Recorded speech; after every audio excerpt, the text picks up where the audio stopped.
Hello, അസ്സലാമു അലൈക്കും. എന്തൊക്കെയുണ്ട് എല്ലാവരും വർത്താനം? എല്ലാവർക്കും സുഖം തന്നെ അല്ലേ? ഇന്ന് ചെറിയൊരു വ്ളോഗായിട്ടാണ് വന്നത്. രാവിലെ തന്നെ ഞാൻ ദോശ ഉണ്ടാക്കാമെന്ന് വിചാരിച്ചു കേട്ടോ. അപ്പം അരിപ്പൊടിയോട് കലക്കിപ്പാന ദോശ ഇട്ട. അപ്പം തലേന്ന് നമുക്ക് വെള്ളത്തിലിടും വേണ്ട കടലക്കറി ഉണ്ടാക്കാൻ വിചാരിച്ചു കേട്ടോ. അങ്ങനെ ദോശ ഇടാൻ വേണ്ടി നിന്നു. കടലക്കറി ആയി കേട്ടോ. കടലക്കറി ആയിട്ടാണ് ദോശ ചൂടാൻ തുടങ്ങി കേട്ടോ. അപ്പം ദോശ ചൂടുന്നുണ്ട്. ജന്നക്ക് അയിനൊരു പിന്നെ കണ്ടം കൊടുത്താണ്ട് ജന്നക്ക് അപ്പം കൊടുക്കണമുണ്ട് കേട്ടോ. അത് കഴിഞ്ഞതിൻ്റെ ശേഷം ഇന്ന് സാമ്പാറായിട്ട് വെക്കണത്. ഇന്ന് സാമ്പാർ കറിയും പിന്നെ ചേനപ്പൊരി ആക്കാമെന്ന് വിചാരിച്ചു കേട്ടോ.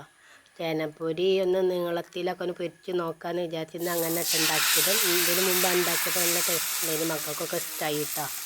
അപ്പം മക്കൾക്ക് മീനൊന്നും വലിയ ഇഷ്ടമല്ല. അങ്ങനെ ചേന പൊരിയോ അല്ലെങ്കിൽ കിഴങ്ങ് പൊരി അങ്ങനത്തതൊക്കെ ഉണ്ടെങ്കിൽ മക്കൾ ചോറുന്നുള്ളൂ കേട്ടോ. അപ്പോൾ പിന്നെ സാമ്പാർ കറിൻ്റെ ചിലപ്പോൾ കൂട്ടലുണ്ടാവില്ല സാമ്പാർ. അപ്പോൾ മക്കൾക്ക് അങ്ങനെ ചേനയും പൊരിച്ച് കൊടുക്കുക, അങ്ങനെ ഉണ്ടാക്കുക വിചാരിച്ചു കേട്ടോ. അപ്പം അങ്ങനെ ചേനക്കും വേണ്ട മഞ്ഞൾപ്പൊടി, ഉപ്പ്, മുളക് പൊടി, ചെറിയ ഉള്ളി, കുറച്ച് മല്ലിപ്പൊടി ഇട്ട് നല്ലോണം കുഴക്കുക. എന്നിട്ട് കുറച്ച് സുർക്കയും പാരട്ടോ. സുർക്ക പറഞ്ഞാണ്ട് കുഴക്കുക. സുർക്ക പറഞ്ഞാൽ വീഡിയോ എടുക്കാൻ മറന്നതാണ് കേട്ടോ.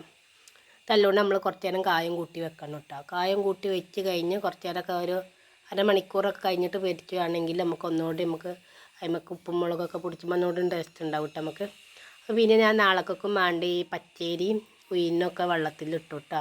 നാളെ ഇഡ്ഡലി ഉണ്ടാക്കാൻ വിചാരിച്ചു. എങ്ങനെ ആയാലും ഇന്ന് സാമ്പാർ വെച്ചതല്ലേ, അപ്പം നാളെ ഇഡ്ഡലിയും സാമ്പാറാക്കും ചെയ്യാം. സാമ്പാർ എങ്ങനെ ആയാലും നാളേക്കൊക്കെ ഉണ്ടാവും. അപ്പോൾ പിന്നെ ഇഡ്ഡലിയും സാമ്പാറും ആക്കാം. മക്കൾക്ക് ഇഷ്ടമാണ് ഇഡ്ഡലിയും സാമ്പാറും. അപ്പോൾ പിന്നെ വേഗം പച്ചരി വെള്ളത്തിലിട്ടു. വൈകുന്നേരം നമുക്ക് അരച്ചെടുക്കാമല്ലോ. പിന്നെ അരമണിക്കൂറൊക്കെ കഴിഞ്ഞതിൻ്റെ ശേഷം ഞാൻ നമ്മളെ ചേന പൊരിച്ചാൻ തുടങ്ങി കേട്ടോ. നീളത്തിൽ ആണ് കേട്ടോ പൊരിച്ചത്. ഗ്യാസ് കഴിഞ്ഞു കേട്ടോ. അപ്പം ഇന്നലെ കഴിഞ്ഞു. അപ്പോൾ പിന്നെ ഒക്കെ ഒന്ന് അടുപ്പത്താണ് കേട്ടോ ഉണ്ടാക്കുന്നതൊക്കെ. അപ്പോൾ പിന്നെ വറുകുണ്ടായതുകൊണ്ട് കത്തി കിട്ടാനൊക്കെ എളുപ്പമാണ്. അതുകൊണ്ട് പിന്നെ വലിയ കുഴപ്പമില്ല. അപ്പോൾ ചേന പൊരിച്ചാൻ വേണ്ടി നിന്നു കേട്ടോ. ഇനി ചേനപ്പൊരിയൊക്കെ കഴിഞ്ഞിട്ടാണ് അടിച്ചേരി തൊടുക്കാനൊക്കെ അങ്ങനെ പരിപാടി. പിന്നെ വൈകുന്നേരമൊക്കെ ആയപ്പം പിന്നെ തിരുമ്പി എടുക്കാൻ വേണ്ടി ഇറങ്ങിട്ടോ. ചെറിയൊരു വീഡിയോ കേട്ടോ. എല്ലാവർക്കും ഇഷ്ടപ്പെടുകയാണെങ്കിൽ ലൈക്ക് ചെയ്യണേ, കമൻറ്റ് ഇടണേ. എല്ലാവരോടും അസ്സലാമു അലൈക്കും.